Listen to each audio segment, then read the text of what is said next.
a decade plus a couple of years, and have yet to really encounter anybody who hasn't had some experience with segregation. That's what they call it in Maryland. I mean, think about that. From where I come from, segregation is not a good word either, okay? So, you know, the fact is everybody has had some experience with it, and the reasons vary for why they do it. The reasons vary, and then the conditions vary. For instance, I remember in Hagerstown, some of the men telling me about how they would take all the food that was served that day, grind it up, and create something called seg loaf, and serve that to folks. You know, so the conditions can be based on the fact that maybe you are deemed troublesome as a prisoner, you know, and so they're going to subject you to different conditions.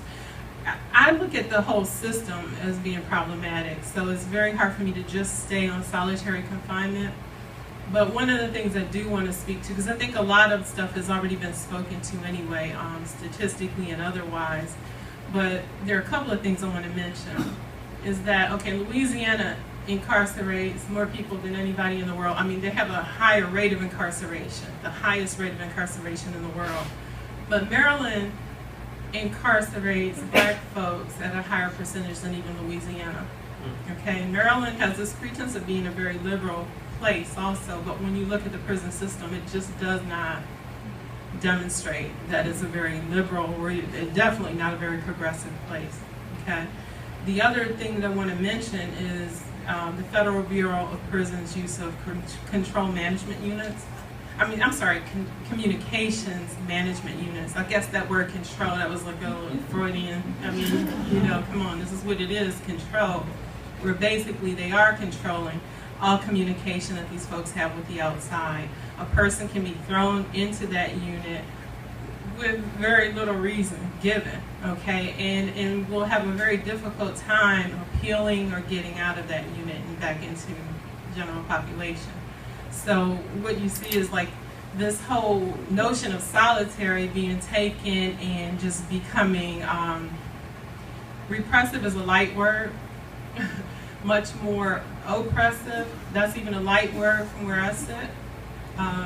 So I think that it's important. The legislation is important. The folks from, let me get this right, Interfaith Action for Human Rights had sponsored that bill last year, and some of our folks, our men, were able to give testimony. We hope to see that happen again, joining with the ACLU and AFSC and any other folks. So Susan O'Hatnick is here, and maybe folks can speak to her afterward about how to support that.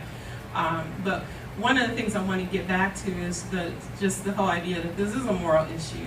And so while we can push the legislation, if we're not, like Eddie said, really doing that work with people inside, that legislation is only going to be part of it. A lot of damage has been done. A lot of damage has been done before folks get into the system. Okay, when you look at the communities, you look at the poverty, you look at the issues that young people are dealing with, and then look at the fact that Maryland has, and I don't know the numbers, but going into prisons, I've encountered many 16, 17, and 18-year-olds in adult environments. Okay, so Maryland has no problem with incarcerating children at that age. In one of our groups at the Maryland Correctional Institution at Jessup, we had a 14-year-old kid. Okay, so you see these children being placed in these adult environments.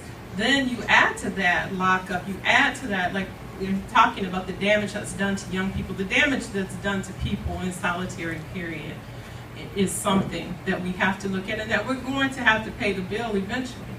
You know, and it's not just going to be by changing that, it really is going to come from working with people too. There's a lot of healing that has to take place with folks who've been there, but there's healing that has to take place, period. The prison system is, it's not designed to rehabilitate. We know that. They've changed the name to corrections. That's kind of scary. If you think about it on a really deep level, what are they correcting? Particularly when you look at the fact that it's disproportionately African American and Latino.